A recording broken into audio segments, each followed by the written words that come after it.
Hi everyone, and welcome to this episode of History with Psy. In this program, I want to introduce you to the Egypt before the Pharaohs and the pyramids, basically the ancient Egypt that most of us are familiar with. Historians call the few thousand years before the first known Egyptian dynasty the Predynastic period. Now, there were several cultures that were active during this time period, but in this program, we're going to focus specifically on 4 of them: the Faiyum, Merimde, Badarian, and Naqada. So, let's get started. Before I go any further, let me clarify a few things. The land that we today know as Egypt is centered around the northern part of the Nile River. Its natural borders extend from the Sahara Desert to its west, to the rocky Eastern Desert and the Red Sea to the east, while in the north it's constrained by the Mediterranean Sea, and in the south by the Nile River's cataracts. These borders, especially in the south, have expanded and contracted over time, and been dependent upon many factors, from the power of the Egyptian state to the arrival of new peoples contributing to the ethnic diversity of the land.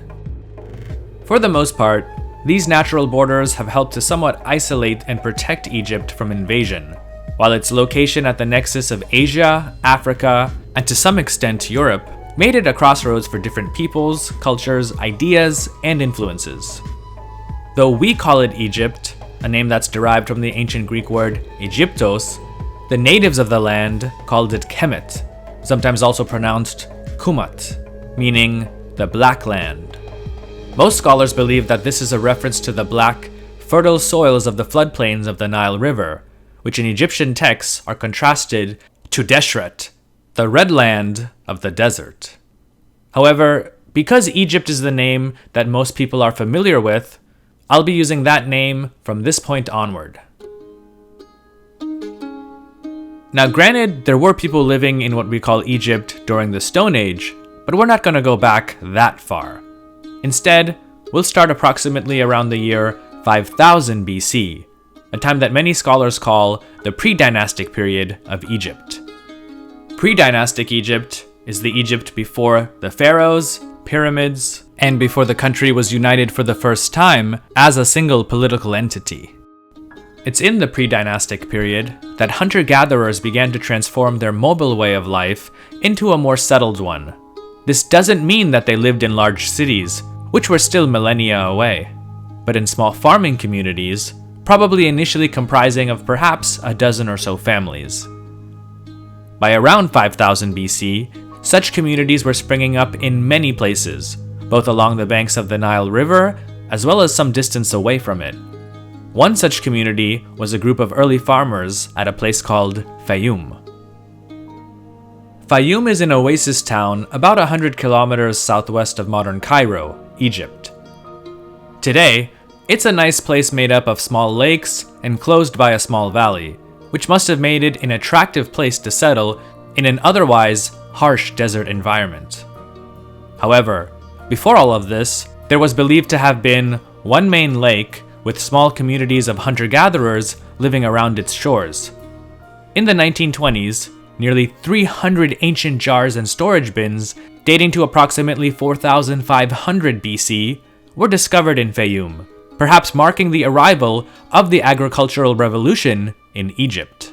Before this, the inhabitants of the region were hunter-gatherers, meaning that they would roam the land and move from place to place in search of food, which generally consisted of basic vegetables and roots, some fruits like berries, and hunting various big game animals. However, these storage bins indicate that their ancient owners had both planted and harvested grain, implying that they were no longer predominantly nomadic, but had adopted a somewhat settled lifestyle. Farming has seasons and cycles. You generally sow and plant seeds in the fall, and harvest in the spring.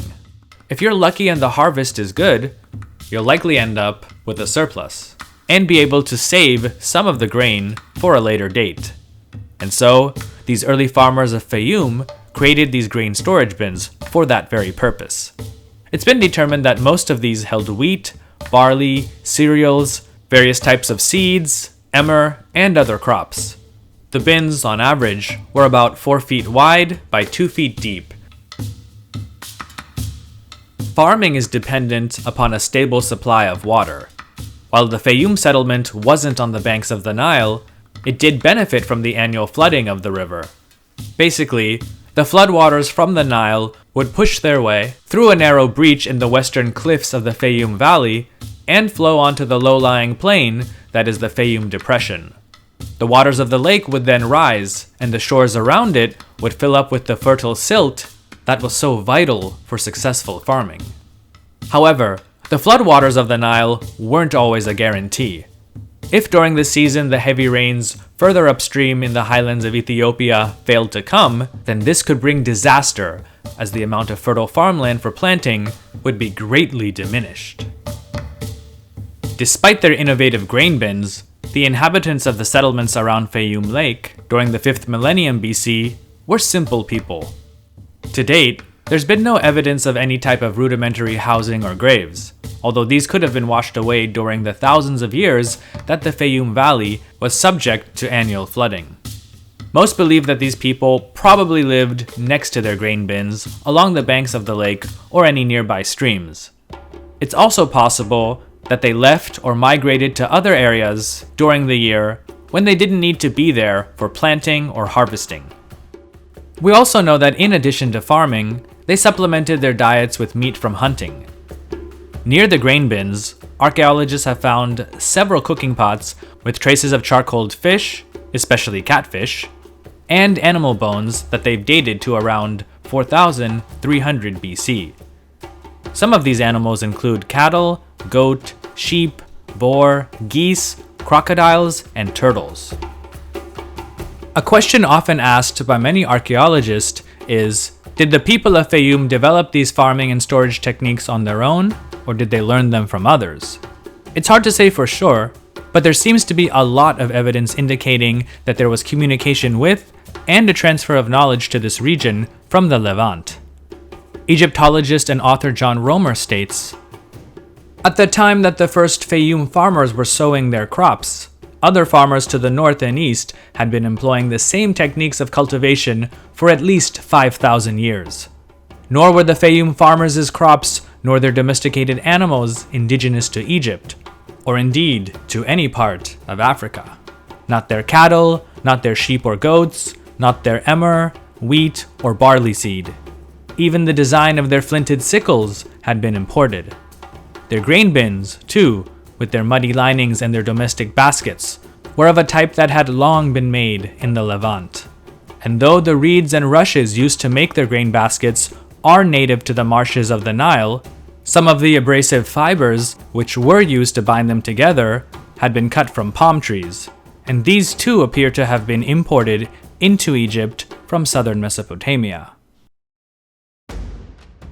This, though, in no way diminishes the accomplishments of the culture centered around Lake Faiyum, due to the fact that they had to account for the annual but unpredictable flooding of the Nile.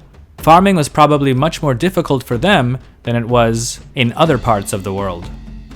The appearance of, or influence of other cultures, simply demonstrates that the people of prehistoric Faiyum were part of a larger world, and that by 4500 to 4000 BC, trade networks and the transfer of knowledge between Lower Egypt, the Mediterranean, and the Middle East were alive and well. The settlement of Faiyum wasn't the only place where pre-dynastic cultures flourished. In fact, there were several such cultures. One of the larger ones can be found about 115 kilometers to the north at an archaeological site called Merimde, meaning place of ashes. Close to the Nile River, on the edge of its western delta, Merimde was inhabited for at least 600 years, between 4300 to 3700 BC. Its people lived in small, pole-framed huts with windbreakers that seemed to have been laid out in rows. Similar to Faiyum, grain pits and bins lined with woven baskets have been found here as well. However, unlike the communal nature of the bins at Faiyum, the ones at Merimde were smaller and seemed to have belonged to individual dwellings, meaning that each family had its own store of grain. Cooking pots have also been found, along with traces of hippopotamus bones, which due to the animal's size, must have been hunted in large groups. In addition to this, their diet consisted of other animals, including goats, pigs, fish, crocodiles, and turtles. The most striking discovery found at Merimde comes from its latter years of occupation during the 4th millennium BC. It's a sculpture of a round, potato-like human head, the oldest known sculpture of a human that has ever been found in Egypt.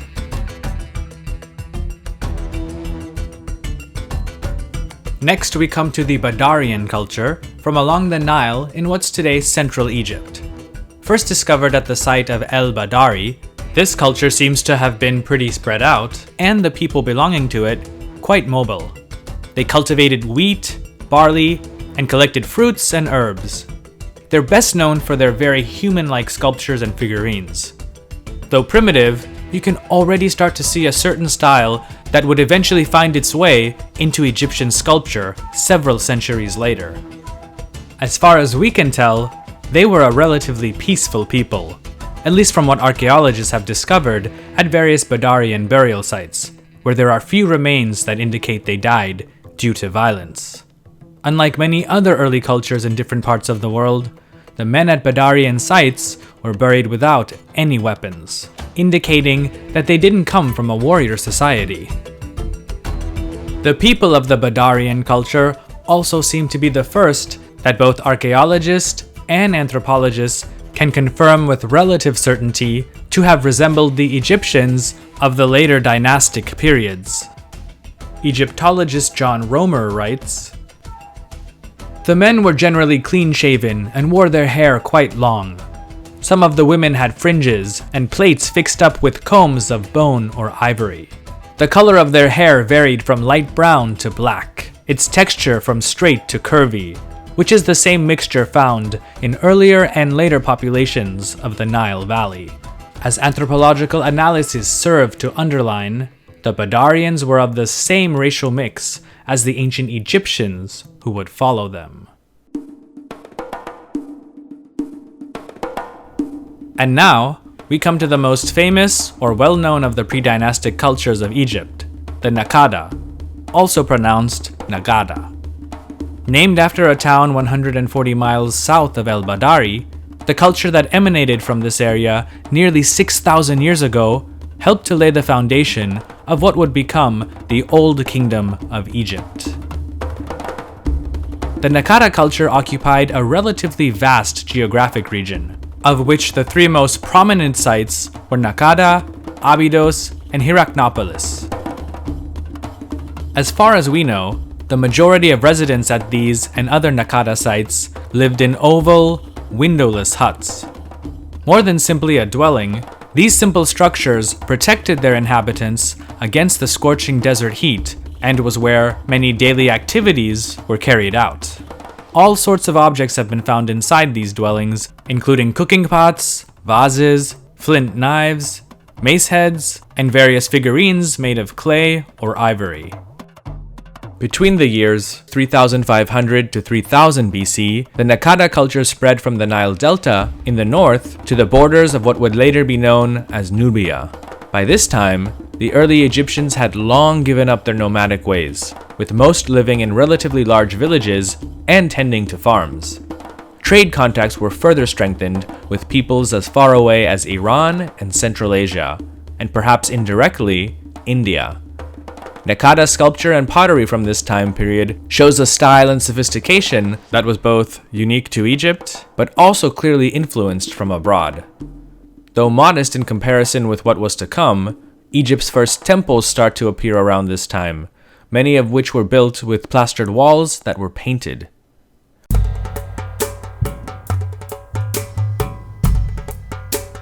Copper, gold, and silver objects also became very popular and were used extensively for jewelry and weapons.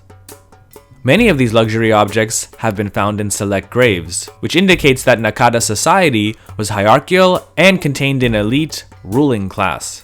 As you may have guessed, Many of these practices were incorporated into the Egyptian civilization of the early dynastic period and beyond. Despite all of their achievements, little can be confirmed about the nature of Naqadan society. As writing in Egypt was still several centuries in the future, we don't have any records of any specific people, political events, religious practices, or other aspects of Naqadan society. What we do have, though, are sizable structures, several of them which seem to have influenced the Egypt that was to come. In 1985, American archaeologists at Heracnopolis discovered an oval courtyard over 100 feet in length and with a sloping, mud-plastered floor. Started around 3500 BC, the court was extended over the next few centuries and surrounded by a group of buildings. One side had workshops and storerooms, where pieces of flint tools and fragmented gemstones clearly indicated that craftsmen had cut and polished carnelian, obsidian, and crystals, possibly for jewelry or to be inlaid in fine furniture. The archaeologist who discovered the oval courtyard was Michael Hoffman, and he quickly recognized the links between it and some of the later architecture that would be characteristic of pharaonic Egypt. Not too far from the oval court was a cemetery with some 460 graves that held the remains of about 500 people. Some believe that these may have been what's left of the oval court's attendants or servants. Unlike those of some of the more common graves, it's apparent from studying the bones of those who were interred here that they lived relatively healthy lives, free of hard labor. Most of them seem to have lived well into their 50s. Though these tombs were robbed, some items, such as knives among the men, and jewelry along with bags of herbs and garlic for the women, still remained. Of course, not everyone was so fortunate enough to die in such a way. Not too far from the oval court, at other Naqadan sites, are plenty of cemeteries whose occupants' lives ended violently. There's a lot that one can learn about how these people may have lived and ultimately perished from examining their remains. These show that many of them were brutally bludgeoned to death, while others had knife cuts slashed through their bones. Some of them had their scalps cut and then torn off their heads. Broken limbs and shattered bones from mace blows are common. It appears that most of the aggressors were right-handed, and that the position of the victims' heads may have been held steady in order to strike them. Images of such violence also appear in the artwork of the time. Again, without writing, it's not known who these men and women were. They could have been prisoners of war or sacrificial victims. All that we can really confirm is that they suffered a brutal death. There are plenty of other Naqadan grave sites, most of those buried within them being farmers. For all their achievements and flaws, the people of the Naqada culture set the foundation for one of the greatest continuous civilizations of antiquity. And I'm sure that you know exactly which civilization I'm talking about. We'll take a closer look at this civilization and more in an upcoming program. As always, thanks so much for stopping by. I really appreciate it. If you learned something or simply just enjoyed the video, please don't hesitate to hit that like button because it helps the channel out a lot. Also, check out the History with Psy podcast where I go into more detail with regard to some of the topics discussed on the channel. You can also follow History with Psy on Instagram, Facebook, and Twitter. Thanks again, and I'll catch you in the next episode. Take care and stay safe.